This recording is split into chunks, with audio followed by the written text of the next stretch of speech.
Welcome to the 7th lecture in this module, and today we're going to talk about the use of cannabis-based medicines in cancer. And specifically today I'm going to focus on the use of cannabis-based medicines for symptom relief. I'm not going to talk about the potential anti-cancer effects of cannabinoids, which will be covered in the next lecture. So why do I need to know this? Why is this important for me? The use of cannabis-based medicines is incredibly prevalent, so it's very, very commonly used in both children and adults who have cancer. And I think a lot of people have heard about the ability of cannabis-based medicines to reduce symptoms, but a lot of people are also very optimistic that there may be anti-cancer effects of cannabis, which I'll talk about tomorrow.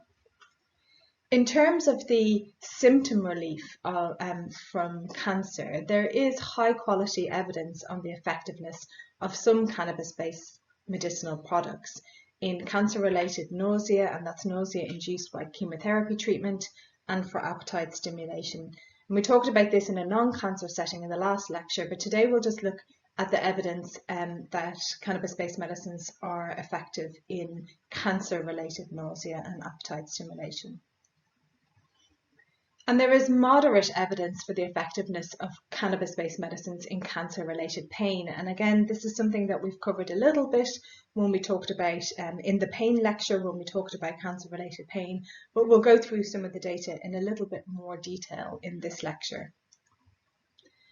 And thankfully, this is an area where there is still a lot of ongoing research into the effects of cannabis-based medicines in patients with cancer, and specifically on their quality of life. So I'll start with an overview of cancer. So cancer is defined as a condition where cells in a particular part of the body grow and reproduce uncontrollably. And then this can often begin in one part of the body and then spread to other areas. So some of the cancer cells can move location, and this is called metastases. It is estimated that at least one in two people will develop some form of cancer during their lifetime, and the occurrence of that increases as we get older. As our cells get older, they're just more susceptible to turning cancerous, to growing, reproducing uncontrollably. So the most common types of cancer, and this is in order of prevalence, and this is globally speaking, are breast, lung, prostate, colon, skin, bladder, and lymphoma. And the survival rates of cancers really vary on the type of cancer and also on how early it's detected and treated.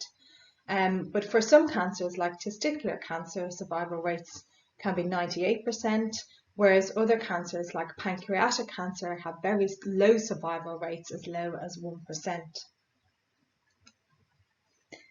There are several treatment options if you're diagnosed with cancer, which can include removing the cancer cells, so surgery, radiation, chemotherapy, various types of different medications and therapies. But I think we'll all agree that treatments aren't always optimal and don't always work, and a lot of us will know patients and sufferers of cancer for whom the treatment strategies haven't worked, and so there is always room for new medications that can alleviate the symptoms and the pain of cancer, and by pain I mean burden of cancer, as well as potentially new anti-cancer treatments.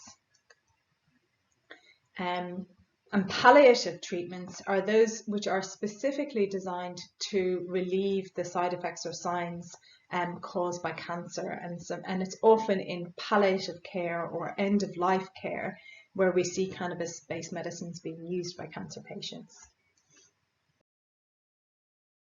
So on top of the symptoms that will be caused by the localized cancer, there are also some kind of general non-specific cancer symptoms that can be either related to the cancer itself or can be related to the treatment options that we have available, so the side effects of the anti-cancer radiation chemotherapy treatments. And so these include things like weight loss, fatigue, pain, nausea, hearing loss, hair loss. And you might recognize that some of these are areas where we already have learned that there is an evidence base for the use of cannabis-based medicines for the treatment of these symptoms. So I mentioned in the beginning that we know a lot of people with cancer use cannabis-based medicines, and there's quite a lot of surveys out there kind of relating to this. There's a lot of survey data that talks about, why do we use cancer, who uses cancers, why do we use cannabis, who uses cannabis, and what are they using it for? And so I'll just give you a little bit of a flavor of what some of those survey data show us. So firstly, when you ask cancer patients why they're using a cannabis-based product, the primary reason that it comes back through survey data is for the relief of pain. So pain is the number one reason. Other physical symptoms that are that people use cannabis for are the suppression of nausea and the stimulation of appetite, which we've talked about in the last lecture. And then there's also a whole kind of range of non-cancer kind of psychological reasons that cannabis-based medicines are used by cancer patients, and they include dealing with the stress of cancer, coping, and depression, mood, and sleep disorders. So again, these are areas that we've covered in terms of the fact that we have a moderate evidence base for the use of cannabis-based medicines at reducing anxiety and improving mood and reducing depression and improving sleep. And sometimes it's thought that cancer patients who turn to cannabis are people who've always used cannabis, but actually when patients are surveyed, did they consume cannabis at any point before their diagnosis? A lot of patients will actually say no, or at least not within a reasonable time frame. They may have used it when they were younger, but not recently. So this isn't just people continuing to use cannabis. This is a new use of cannabis specifically for cancer reasons. When patients are asked what they use, and again, this is just a selection of data, there are multiple surveys that kind of support this use. The majority of patients use edible products, mostly sublingual oils, some inhalation products. The trend is kind of moving away from inhalation products, but more towards edibles. But also this is very much influenced country by country, and also very much influenced on the what is available to the patients. So if for example, in the UK, if you want to use some kind of cannabis-based product like CBD, the only thing that's available to you is over-the-counter sublingual oils. So we do have to caveat when we look at data like this that sometimes what patients use is influenced by what's available to them. And so similarly, when patients are asked what they prefer to use, do they prefer to use THC dominant or CBD dominant or a balanced product? This can be influenced by what's available to them, and also has to be taken with the caveat that patients don't always know what's in the products that they're using, and especially a lot of patients who access their cannabis through the black market, which is not ideal, obviously, of how we want patients to be accessing. But at least in the UK, the majority of patients are accessing their products this way if they want to have THC in there. And so what is sold to them as a THC or a CBD dominant product may not be if it's obtained on the black market. But survey data kind of tends to show that there is a dominance for one-to-one products, for balanced products, but actually the numbers are fairly equal between a third preferring high THC products, a third preferring balanced products, and a third preferring CBD products. Again, this could be influenced by what is available to the patients. But what we know is that patients like different things. It's not the same for everybody, and it's very difficult to generalize what's effective for what type of patient for that reason. when we look at survey data in terms of what kind of cancer patients use medicinal cannabis, we find that it's basically every type of cancer. There is no specific type of cancer patient that particularly turns to cannabis. It is all cancer patients. I want to mention something about gender because it's not something that I've touched on yet, but there is some data to suggest that there's a difference between how men and women respond to cannabis. You might realize that yourself through anecdote. Women often experience more sensitivity to the psychotropic effects of cannabis and to THC than men do. Men often use cannabis more than women do, possibly because women are less tolerant of it. And there is some biology behind that anecdote. So preclinical literature, so animal data, consistently shows us that THC is more effective in females than in males. So in terms of its ability to relieve pain, to be analgesic, THC works better in female animal models than in male animal models. And that is because there is a difference between the female and the male sensitivity at the CB1 receptor.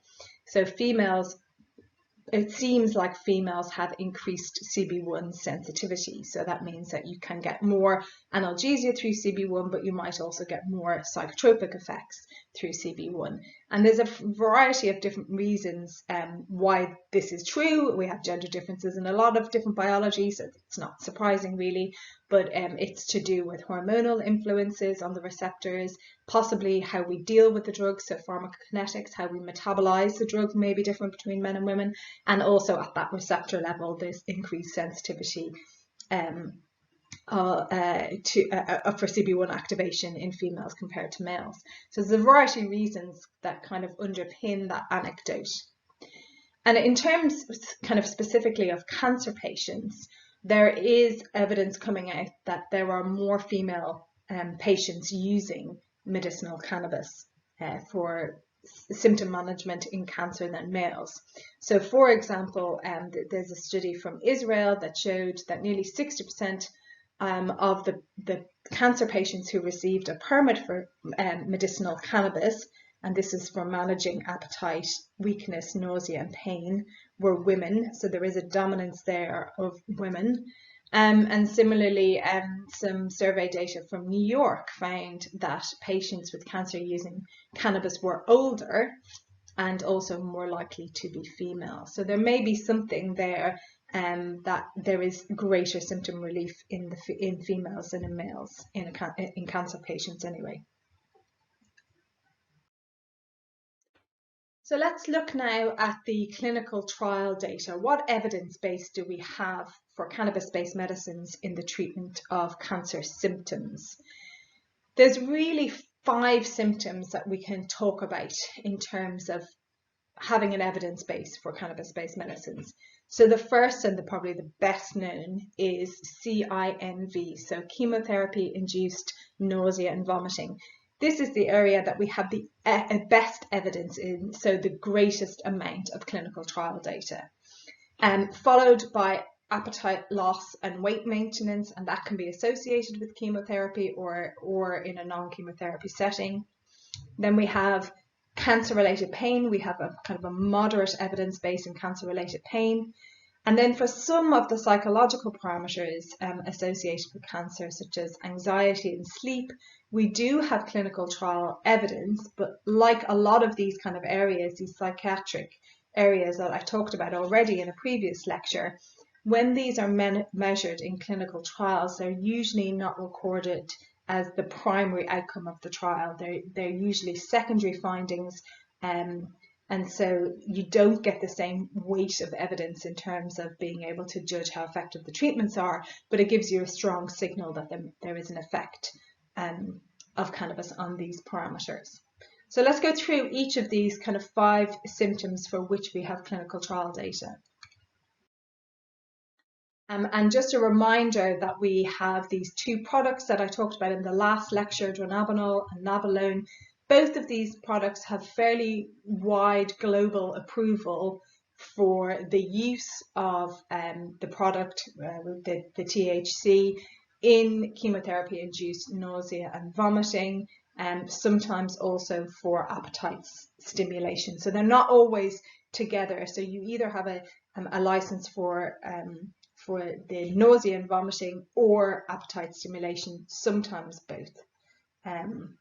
So we have the reason that these products are approved must be because we have kind of a good amount of clinical trial data to support their approval. So looking at CINV, what is the clinical trial data? What do we have? So the THC products, nabilone and dronabinol, have been licensed for the suppression of nausea and vomiting since the 1980s. So these compounds have been around for actually really quite a long time, and there is quite a lot of data on them. Although they do tend to be used, I need to mention that they do tend to be used when other medications have failed. So they are for refractory chemotherapy-induced nausea and vomiting, so that which isn't responsive to other standard antiemetic agents. When you look at the clinical trial data, there are more than 40 clinical trials that have been carried out with a THC product, so either nabilone or dronabinol, in this setting in over 1,000 patients. And only 4 of these were not successful. So basically 36 of these trials were successful at reducing nausea and vomit. So you can see this is quite a lot of data. This is quite a big evidence base to support the use of THC in this setting. And often in these trials, THC does have quite a lot of side effects, although patients would, when they are asked about their preference, the patients still preferred the THC medication and the THC side effect profile compared to the side effect profile of the standard antiemetics. So the other medications in their view were less tolerable. And this is, again, a feature that you often see with cannabis-based medicines, is that the side effect profile of cannabis-based medicines is superior. So the effect of the drug might be the same. They both might cause a similar amount of nausea reduction, but the side effect profile I get with THC, to me, is preferable to the side effect profile I get with other medications. And so when patients were asked at the end of these studies which treatment they preferred, they consistently said THC. There is one randomized controlled trial that's investigated Sativex. Remember, this is the 1-to-1 THC CBD combination, and found that it was successful in suppressing nausea in 16 patients. So just a small trial, but it was also beneficial. And the side effect profile of Sativex is probably superior to pure THC because the element of CBD can reduce some of the psychotropic side effects of THC. But we only have one study to date that supports the use of Sativex in chemotherapy-induced nausea and vomiting. And we do have a Cochrane review in this area, and for those of you who are familiar with Cochrane reviews, they are literally the gold standard. If a Cochrane review comes out with the conclusion that your medication is effective, then that's really the top of the hierarchy of evidence triangle. And there is a Cochrane review in this area, and the conclusion of their investigation, looking at all of the clinical trial data that was available to them, was that cannabis-based medications were useful for treating refractory chemotherapy-induced nausea and vomiting. So this puts us really at the top of the triangle in terms of the hierarchy of evidence. So let's look now at the evidence base for the use of cannabis-based medicines for appetite loss, because this is a separate symptom to the suppression of nausea and vomiting. So there have been 5 randomized controlled trials that have looked at the use of THC to increase appetite in patients with cancer. And 3 of these trials did find a significant increase in appetite with THC using doses of 2.5 or 3.5 milligrams, with a total of nearly 600 patients through those 3 trials. However, 2 studies did not find a positive effect of THC in cancer cachexia using similar doses in similarly high patient numbers. So that means that there is evidence both for and against the use of THC for appetite in cancer patients. However, when all of that data was put together in a meta-analysis where the data was statistically analysed when all of the patients were accumulated together, they did find that overall there was a significant increase in appetite with the use of THC in cancer patients. So this would suggest that we have a moderate evidence base to support this indication.